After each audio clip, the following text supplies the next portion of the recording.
The lower category focuses on the muscles of the hips and legs or your lower body. There's a healthy mix of hip and knee dominant exercises. Hip dominant exercises target your glutes and hamstrings more, and knee dominant exercises target your quads and calves more. Try to do an equal amount of exercises in each category for training balance. If there's a weakness in any given category, double or triple up on those exercises to strengthen that weakness. Most people could benefit from doing more hip dominant drills. Hip thrusts. The hip thrust is a research-proven exercise for greater glute activation than squats or deadlifts with minimal spinal stress. If you have tight hips, weak glutes, or knee pain, then this exercise is the best place to start. It can be done on the floor, but the range of motion is limited. The shoulders elevated hip thrust increases quad contribution. The feet elevated hip thrust increases hamstring engagement. Once you can easily do 20 reps on both legs, progress to the single-legged variation. If you notice any imbalances between sides, do 2 to 3 sets on the weak side for every set you do on the strong side.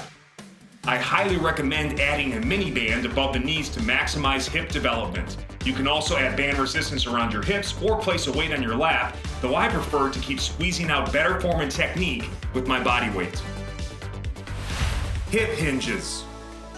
The hip hinge isolates hip flexion and extension for glute and high hamstring development. It also works the entire backside of your body or posterior chain. Though this exercise can be done with the legs straight, it's typically performed with soft knees. Think about closing a car door with your butt.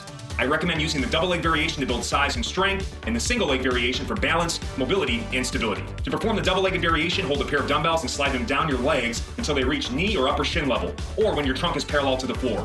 Only go lower if you can maintain a slight natural arc in your lower back. Go slowly and never force the range of motion. You can also do this with a kettlebell between your legs. To perform the single leg variation, start by using both hands for self-assistance so you can keep your hips and shoulders perfectly square to the ground. Add a knee lift to strengthen the hip flexors. Progress to only using single arm self-assistance.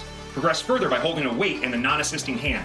If you want to put weight in both hands, kickstand the non-working leg on the floor, a box, or onto a wall. For best results, add a mini band to both drills. You can also perform them with your feet on slant boards to increase ankle and hip mobility. Glute-Ham Leg Curls. Your upper hamstrings assist the glutes in extending the hips. Your lower hamstrings flex the knees. The sliding or rolling leg curl works both functions with minimal spinal stress, making it the best hamstrings exercise for longevity. Follow this 5-step progression for best results. 1. Eccentric only. 2. Full range reps. 3. Add weight or band tension. 4. Single-legged eccentric only. And 5. Single-legged full range reps. No sliders? Modify with the Glute-Ham walkout. But you can also use socks or paper plates on a wooden or tile floor and furniture sliders on carpet or turf. This exercise never gets easier. In fact, it only gets harder with practice as you improve your form, increase range of motion, and get a better mind-muscle connection. The key is to fight to keep your hips fully extended throughout the drill. Drive your arms underground to maximize leverage and stability, plus strengthen your upper back. Shin Box Squats. The Shin Box shape is the ultimate hip mobilizer, plus it's the best way to retrain your squatting pattern from the ground up. Consider it the best glutes exercise you're not doing. The 90-90 shape on the floor winds both hips into rotation, something most trainees desperately need, especially if they suffer from chronic back pain. The front leg is externally rotated, and the back leg is internally rotated. These extreme joint angles put your body to mechanical disadvantage, meaning the stronger you get here, the stronger you'll be on your feet. Adding a squat to this position will strengthen imbalances between sides, level the pelvis, and provide a complete hip workout. Start by using a stick, pole, or PVC pipe to self-assist with your upper body. Then bear hug a medicine ball for counterbalance and core activation. Progress further by holding a weight at chest level. Start with a 25 to 50 pound bell and slowly build up to 100 plus pounds. Please be patient with this exercise. There's a big learning curve, but the payoff down the road is nothing short of a mobility miracle. My favorite variation is the shin box to lunge to squat flow. Do 1 rep per side for 10 straight minutes for a legendary lower body mobility workout. Box squats. The box squat auto-corrects your technique, plus takes pressure off of your back and knees, making it easier to recover from. It also teaches you how to properly sit and stand. I love using an adjustable aerobic step with risers for micro-progression.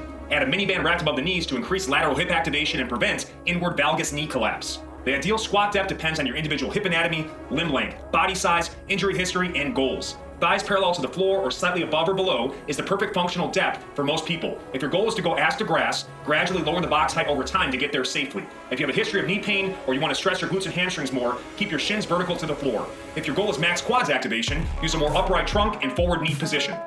You can increase the difficulty by doing goblet or double dumbbell front squats. You can also add jumps from a dead sit position for lower impact jump training. Plus, you can do them single-legged, just start with a higher box than normal. Once you've perfected the box squat, you're ready to squat in free space. Try doing 10 reps every minute on the minute for 10 straight minutes. I once did this for 30 minutes straight with a 100-pound dumbbell, and it changed me forever. Step-ups.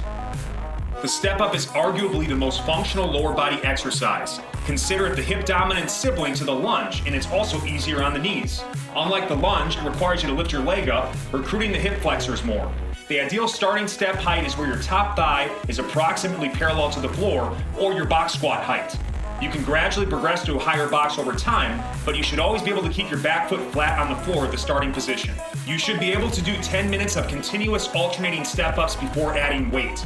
To get the most out of this exercise, accentuate the eccentric phase by taking 3 to 5 seconds to step down. Explode up to maximize fast twitch fiber activation.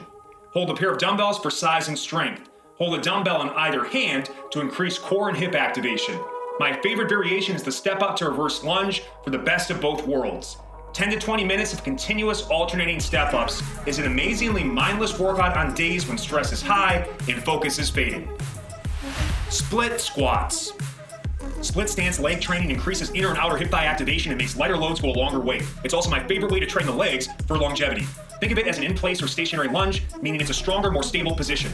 A closer stance with the knee over the toes and an upright trunk targets the quads more. A longer stance with a vertical shin angle shifts the stress to the glutes. Self-assist with a stick or PVC pipe as needed. Elevating the front foot extends the range of motion for greater hip flexion on the lead leg. This stretches the glutes more, making the exercise more hip dominant and less taxing on the knees. Start with a slight elevation using a low box or step, weight plate, or book that's 3 to 6 inches off of the ground. Elevating the rear foot increases the stretch on the quads and hip flexors of the back leg. It also shifts the load onto the lead leg more with approximately an 80-20 versus 50-50 front to back foot weight distribution. There are 2 primary setups. 1, place the toes of your back foot on a lower elevation. 2, place the top of your back foot on a higher elevation, no higher than your ideal box squat depth.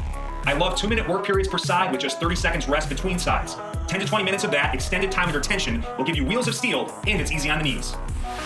Lunges. This is the most complete lower body exercise, period. The lunge is basically a full range of motion version of walking, thus adding strength, mobility, and stability to your gait. In fact, I believe 10 minutes of continuous alternating or walking lunges should be a prerequisite to running for the same amount of time. There was a time when I couldn't do a single bodyweight lunge from debilitating knee injuries as a football player in my youth, but I fully committed to this exercise and built up to doing 1 hour of continuous walking lunges without stopping. This led to a shocking leg transformation using this simple bodyweight exercise. I love to warm up with self-assisted lunge switches. Focus on driving the down knee underground to create space. The reverse lunge targets the glutes and hamstrings more, especially the sliding variation. The forward lunge hits the quads more, and the lateral lunge stresses the inner and outer hips and thighs more and can also be done with sliders. My favorite variation is the seesaw lunge, which is the best way to mimic walking lunges in small spaces. Heels elevated squats. Elevating your heels when squatting accomplishes 2 main objectives. 1, it allows people with limited ankle mobility to squat deeper and more upright. 2, it targets the quads and stresses the knees more. Start with self-assistance or your body weight only, using a slow 3 to 5 second eccentric or lowering phase with a 1 to 2 second pause at the bottom. Only use a pain-free range of motion to avoid knee swelling or flare-ups. Slant board sliding wall squats are a great way to safely build the lower quads or VMO and strengthen the knees. I also think it's the best place to start for heels elevated squatting. Sliding against the wall promotes a perfectly upright trunk position for zero spinal stress and maximal quads work. It's kind of like using the hack squat machine at home. Slide down to a pain-free range of motion for 5 seconds and hold for 5 seconds before returning to the starting position. Do 10 perfect reps. Ankle raises. This category wouldn't be complete without some direct ankle work for lower leg development. Calf raises involve plantar flexion. Shin raises involve dorsiflexion. Do at least an equal amount of both for training balance, though most people could benefit from more shin work. There are 4 main types of calf raises that you can do at home: standing, leaning, hinging or donkey, and bent knee. Do them off of a low box or step, or use a slant board for maximum range of motion. Going straight-legged targets your upper calf or gastrocnemius more. The bent-legged version stresses your lower calf or soleus more. Once you can do 20 reps on both legs, progress to the single-legged version for each variation. There are two main types of at-home shin raises. One is leaning against a wall with the legs straight. This exercise increases in difficulty the further your feet move from the wall. The other is from a seated position, which is best held isometrically for time. A great way to prevent shin splints is to pull your toes to your shins when sitting at your desk or on the toilet. Rock and roll ankle mobility is my favorite variation because it trains the calves and shins, plus reduces the risk of ankle sprains.